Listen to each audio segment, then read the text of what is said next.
Assalamualaikum warahmatullahi wabarakatuh. Kembali lagi bersama saya dengan HT Jengkalan. Baik teman-teman, pada video kali ini saya akan sedikit bercerita tentang perbedaan jenis radio komunikasi HT.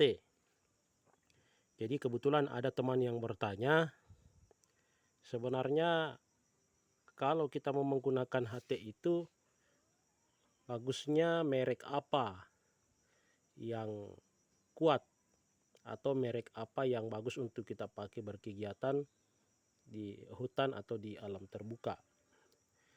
Jadi baik teman-teman, pada video kali ini saya akan sedikit berbagi cerita, tentunya juga berbagi pengalaman. Kalau kita berbicara masalah radio mana yang bagus, HT apa yang bagus untuk kita pakai, apa yang kuat, bagaimana dengan jangkauannya, mana yang luas jangkauannya, mana yang jauh jangkauannya, saya akan menjelaskan sedikit demi sedikit. Karena di luar sana banyak teman-teman yang mungkin salah memahami, yang mungkin akan ada sedikit keliru dalam memberikan pemahaman tentang radio HT. Jadi teman-teman, pada video kali ini di sini ada dua jenis radio yang telah saya siapkan. Saya menggunakan dua perbandingan. Ini saya menggunakan HT-PEP, yang mana kita tahu bahwa HT sejenis ini itu adalah buatan Cina. Ini adalah HT buatan Cina. Kemudian yang di samping ini adalah HT Alinco. HT Alinco atau biasa sejenis dengan Kenwood, ICOM dan lain-lain sebagainya. Sudah kita tahu bahwa HT dengan merek seperti ini itu sudah pasti produk-produk Jepang. Banyak teman yang selalu mengatakan bahwa HT Jepang jauh lebih baik daripada HT yang ada di sebelah.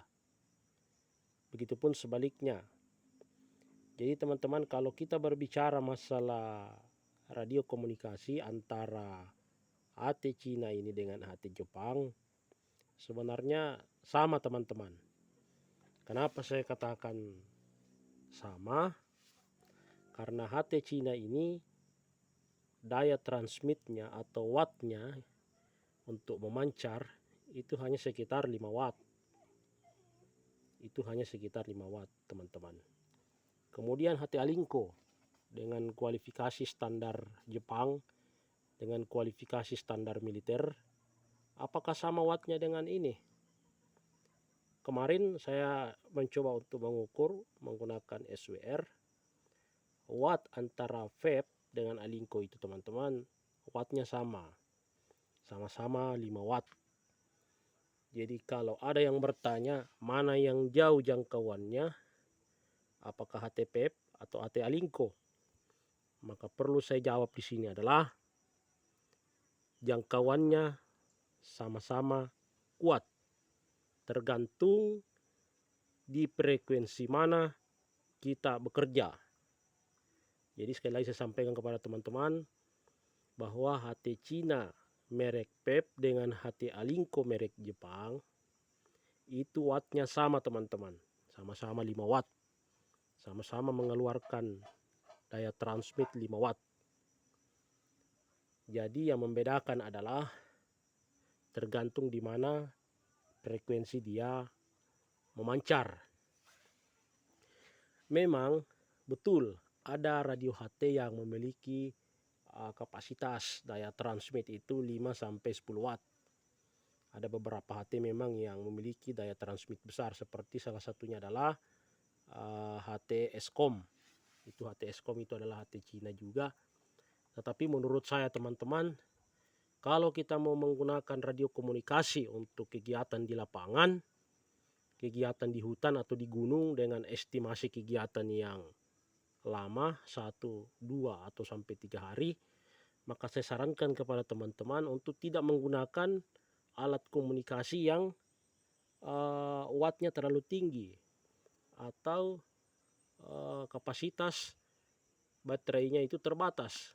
Karena kenapa teman-teman?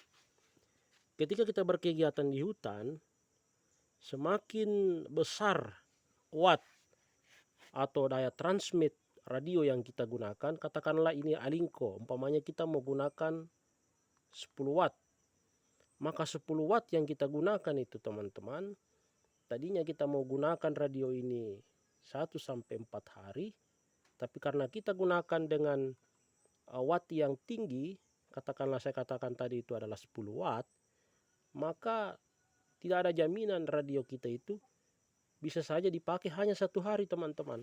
Jadi kita pakai pagi sore itu sudah lowbat. Itu teman-teman. Jadi saran saya, kalau teman-teman mau beli radio komunikasi, itu tergantung dari keinginan teman-teman. Mau beli HT Cina juga tidak apa-apa, mau beli HT Jepang juga tidak ada masalah. Jadi sebenarnya masalah radio itu teman-teman tergantung dari keinginan kita. Kemudian tergantung juga dari frekuensi yang akan kita gunakan itu bekerja di mana. Kemudian saya juga ingin menyarankan kepada teman-teman, kalau mau beli HT untuk kegiatan pecinta alam, kegiatan-kegiatan lapangan, maka tentunya saya rekomendasikan untuk membeli HT-HT kualitas Jepang. Tapi kalau HT kualitas Jepang teman-teman, tentunya harganya juga ya lumayan. Tapi untuk menjangkau yang istilahnya murah meriah, maka ya mungkin teman-teman bisa beli HT vape seperti ini. Ini masih bisa kita dapat di pasaran sekitar harga 700 sampai 800 ribu. Kalau ini ya di atas 1 jutaan, hampir 2 juta ini teman-teman. Nah, saran juga saya buat teman-teman yang ingin menggunakan radio komunikasi, kalau kita melaksanakan kegiatan di lapangan atau di gunung atau di hutan, maka saya sarankan kepada teman-teman agar cukup menggunakan low power. Jadi low power ya teman-teman. Kalau low power kita gunakan, maka daya transmit itu hanya bekerja antara 1 sampai 2 watt. Dan tentunya itu akan meminimalisir dan memaksimalkan penggunaan baterai. Jadi semakin rendah watt, tentunya baterai juga akan semakin hemat yang akan kita gunakan. Jadi mungkin video kali ini cukup sampai di sini teman-teman. Singkat saja, tidak perlu saya panjang lebar. Kalaupun ada pertanyaan, silakan teman-teman sampaikan melalui kolom komentar. Kalau ada yang kurang, mohon dimaafkan. Video kali ini saya jelaskan berdasarkan pengalaman saya selama kurang lebih hampir 10 tahun menggunakan radio komunikasi. Demikian teman-teman, assalamualaikum warahmatullahi wabarakatuh.